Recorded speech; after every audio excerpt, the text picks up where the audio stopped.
مطالعہ یہ تنظیم اور منصوبندی کے ساتھ ہونا چاہیے۔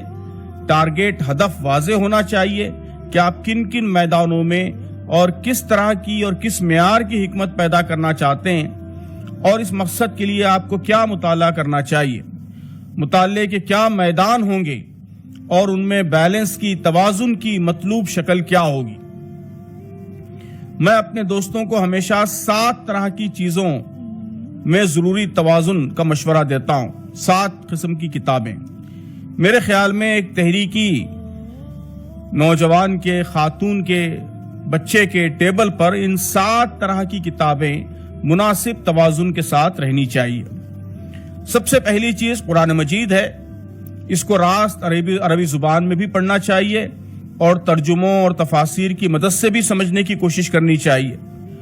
باقاعدگی کے ساتھ متعین حصے کا 1 رکوع 2 رکوع یہ مطالعہ بھی ہونا چاہیے، اور اپنے علمی، فکری اور عملی مسائل کے سلسلے میں، اپنے سوالات کے سلسلے میں بار بار قرآن سے رجوع کرنے اور سوالات کا، الجھنوں کا قرآن میں حل ڈھونڈنے کی بھی عادت ہونی چاہیے۔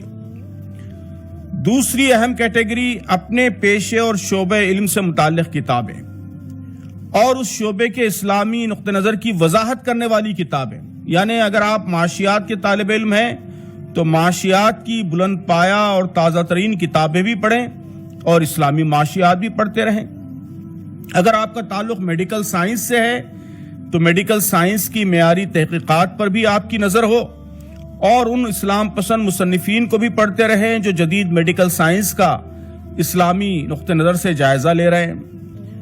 تو اس طرح جو بھی آپ کا میدان ہے، اس میدان سے متعلق کتابیں اور اس کے اسلامی نقطہ نظر سے متعلق کتابیں۔ تیسری کیٹیگریز ہے سلف صالحین کی کتابیں، اس لیے کہ اسلام کی علمی تاریخ کے پورے اثاثے سے ہماری وابستگی ہماری صحیح علمی و فکری اٹھان کے لیے ضروری ہے۔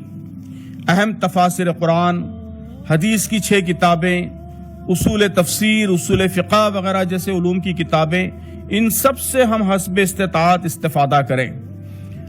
خاص طور پر امام غزالی، امام ابن تیمیہ رحمۃ اللہ علیہ، ان کے شاگرد ابن قیم رحمۃ اللہ علیہ، ابن خلدون، شاہ ولی اللہ رحمہم اللہ، یہ ہماری علمی و فکری تاریخ کے اہم نشان اور سنگھائے میل ہیں۔ ان سے مناسب استفادہ نہ ہو تو ہمارے علم و فکر میں بڑا خلا رہ جاتا ہے۔ تو یہ گویا 3rd کیٹیگری ہوگی۔ 4th کیٹیگری تحریک اسلامی کے لٹریچر۔ خاص طور پر ہماری کوشش ہونی چاہیے کہ مولانا مودودی کی تمام کتابیں پڑھ لیں۔ مولانا مودودی کے علاوہ مولانا صدر الدین اصلاحی، سید قطب اور ان معاصر مصنفین کو بھی پڑھنے کی کوشش ہونی چاہیے جنہوں نے بدلے ہوئے حالات میں نئے مسائل کو حل کرنے کی کوشش کی ہے۔ 5ویں کیٹیگری دیگر جدید اسلامی لٹریچر، یعنی تحریک کے معروف دائرے کے باہر ماضی میں جو کچھ اچھا کام ہوا ہے اور آج بھی جو کام ہو رہا ہے، مختلف مکاتب کے علماء جو لکھ رہے ہیں وہ بھی اسلامی فکر کا اہم حصہ ہے۔ کئی بیش قیمت کتابیں ہمارے ملک میں بھی شائع ہو رہی ہیں اور بیرون ملک میں بھی ہو رہی ہیں، ان کو بھی پڑھنا چاہیے۔ 6ٹھی کیٹیگری ہے جاہلی افکار و نظریات اور علوم کا مطالعہ، اس لیے کہ جاہلیت کے صحیح فہم و شعور کے بغیر اسلام کا کام نہیں ہو سکتا۔ جاہلی افکار و نظریات، فلسفے، رجحانات، جدید دنیا کے مسائل، اس کے سٹرکچرز، اس کی پیچیدگیاں، ان سب کو سمجھنے کے لیے جو معیاری کتابیں ہیں وہ پڑھنا چاہیے۔ اور 7ویں اور آخری کیٹیگری ہے ادب، لٹریچر۔ میرے نزدیک ناول، افسانہ، شعر، انشائیے، سفر نامے، کالمز، طنز و مزاح، جاسوسی ادب، شکاریات، سوانح عمریاں، ان سب کا مطالعہ بھی ضروری ہے۔ حکمت کے کئی گوشے ایسے ہوتے ہیں جو گہری علمی کتابوں کی دسترس اور دائرے سے پرے ہوتے ہیں، وہ اکثر ہلکے پھلکے اور لطیف ادب ہی کے ذریعے واشگاف ہوتے ہیں۔